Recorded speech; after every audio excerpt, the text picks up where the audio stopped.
বাংলাদেশের পত্রপত্রিকা কিংবা বাংলাদেশের টেলিভিশনের নিউজ বা বাংলাদেশের যে কোনো ইউটিউব কন্টেন্ট দেখলেই এখন আমরা দেখতে পাই পাক ভারত যুদ্ধের খবর। এই খবরগুলো বন্ধুরা ভারত থেকে যদি আপনি শোনেন তাহলে মনে হবে ভারত যুদ্ধে অনেক দূর এগিয়ে আছে। পাকিস্তানের খবর যদি শোনেন তাহলে দেখবেন পাকিস্তান যুদ্ধে অনেক দূর এগিয়ে আছে। আমাকে আমার অনেক হিতাকাঙ্ক্ষী শুভাকাঙ্ক্ষীরা লিখছেন আমার ফেসবুকে এবং আমার এই ইনস্টাগ্রামে এবং হোয়াটসঅ্যাপে যে আপনি যুদ্ধ সম্পর্কে কিছু বলছেন না কেন।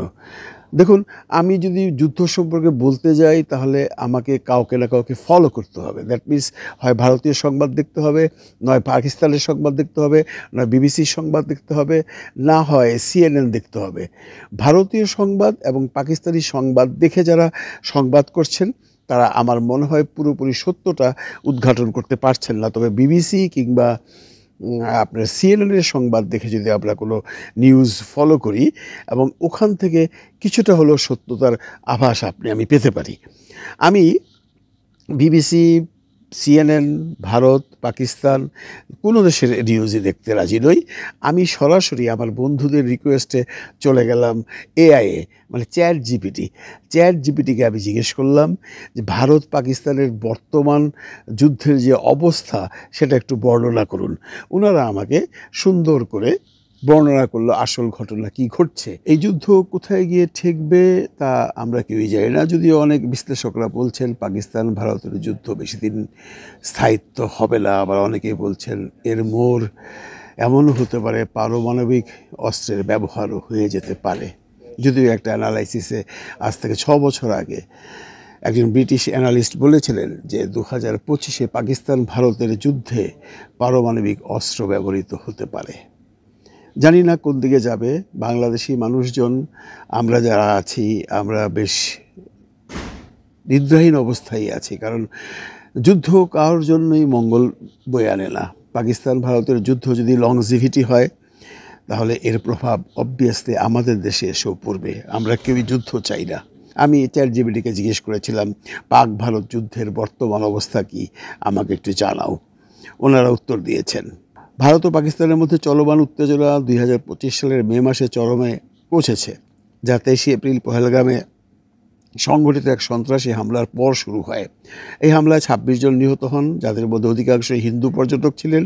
ভারত এই হামলার জন্য পাকিস্তান ভিত্তিক জঙ্গি সংগঠনগুলোকে দায়ী করে।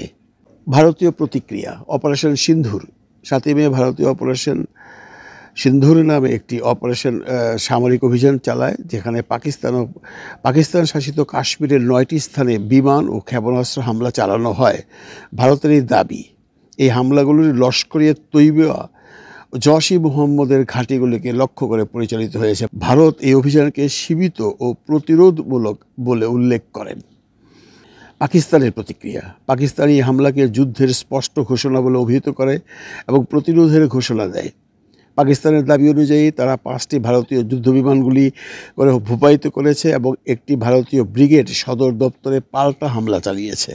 তবে এই দাবিগুলোর স্বাধীনভাবে যাচাই করা সম্ভব হয়নি। বেসামরিক ক্ষয়ক্ষতি পাকিস্তান জানায় ভারতীয় হামলায় অন্তত 26 জন বেসামরিক নাগরিক নিহত হয়েছে, যাদের মধ্যে নারী ও শিশুরাও রয়েছেন। এছাড়াও মসজিদ সহ বিভিন্ন আবাসিক এলাকা ক্ষতিগ্রস্ত হয়েছে। ভারতীয় পক্ষের দাবি তারা 70 জনেরও বেশি জঙ্গিকে হত্যা করেছে। কূটনৈতিক ও আন্তর্জাতিক প্রতিক্রিয়া উভয় দেশই একে অপরের বিরুদ্ধে কূটনৈতিক পদক্ষেপ গ্রহণ করছে, যেমন কূটনীতিকদের বহিষ্কার, ভিসা ও বাণিজ্য স্থগিত এবং ইন্দাস জলচুক্তি থেকে ভারতের একতরফা সরে আসা। জাতিসংঘ, যুক্তরাষ্ট্র, চীন ও অন্যান্য দেশগুলো উভয় পক্ষকে সংযম প্রদর্শনের আহ্বান জানিয়েছে। বর্তমান অবস্থা যদিও উভয় দেশই পূর্ণাঙ্গ যুদ্ধ এড়াতে চায়, তবে সীমান্তে গোলাগুলি ও পাল্টা হামলা অব্যাহত রয়েছে। কাশ্মীর অঞ্চলে বেসামরিক নাগরিকদের মধ্যে আতঙ্ক বিরাজ করছে এবং উভয় পক্ষই নিজেদের অবস্থান দৃঢ় করতে সামরিক প্রস্তুতি জোরদার করছে। আমি যে নিউজটা পড়লাম এটা চ্যাটজিপিটির। এরা পারতপক্ষে ভুল সংবাদ পরিবেশন করে না, পারতপক্ষে বলছি। এরা যদি কোনো সংবাদ সম্পর্কে অবহিত না থাকে তাহলে পরিষ্কার ভাষায় বলে দেয় এই সম্পর্কে আমি ওয়াকেফাল নহি। তো বন্ধুরা, যুদ্ধ পাকিস্তান এবং ভারতের মধ্যে হচ্ছে, যা শুরু হয়ে গেছে এবং দিন দিন খারাপের দিকে যাচ্ছে। এর প্রভাব কিন্তু আমাদের উপর পড়বে। আমরা বাংলাদেশিরা যদিও কোনো যুদ্ধের মধ্যে নেই, আমরা কখনো চাই না যুদ্ধ হোক, যুদ্ধবিগ্রহ পৃথিবীর কেউই পছন্দ করে না। তারপরও ইচ্ছা অনিচ্ছা সত্ত্বেও তারপরেও আমাদের কাঁধে এসে পড়বে অনেক বড় রকমের বিপদ। সেই বিপদ আমরা কিভাবে উত্তরণ করব, সেটাই আলোচ্য বিষয়। আমরা যারা যুদ্ধ নিয়ে খোঁজখবর রাখছি, তারা একটা জিনিস বুঝতে পারছি বা একটা জিনিস আল্লাহর কাছে বারবার বলছি, আর যাই হোক পাকিস্তান এবং এই ভারতের যুদ্ধ যেন দীর্ঘায়িত না হয় এবং কোনো অবস্থাতেই যেন পারমাণবিক শক্তিধর দেশগুলো তাদের পারমাণবিক অস্ত্রের ব্যবহার না ঘটায়। আপনারা অনেকেই জানেন যে পারমাণবিক যুদ্ধে যদি পারমাণবিক অস্ত্র ব্যবহার করে, সেটা পাকিস্তানি করুক আর ভারতই করুক, তাহলে এতদ অঞ্চলের আমাদের দেশসহ আশেপাশের সমস্ত দেশের নাগরিকদের মধ্যে 12 কোটি মানুষের প্রাণ যাবে। এমন আশঙ্কা কিন্তু অনেক আগেই করা হয়েছে। 6 বছর আগের সেই ভবিষ্যৎবাণী কাজে আসবে কি না, সেটা এখন ভাববার বিষয়। আমাদের সবারই আল্লাহ তাআলার কাছে প্রার্থনা করা উচিত, যে কোনো অবস্থাই হোক পাকিস্তান ভারতের এই যুদ্ধ যেন থেমে যায়, নইলে আমরা পড়ব সমূহ বিপদে। ভারত পাকিস্তানের যুদ্ধ নিয়ে তৃতীয় পক্ষের যদি সবচাইতে বেশি ক্ষতি হয়, তাহলে হবে নেপাল, বাংলাদেশ, মিয়ানমার। আমরা ধরলাম না, ছুঁইলাম না, গ্লাস ভাঙলাম আটা না। ভালো থাকবেন সবাই, ভালো রাখবেন সবাইকে।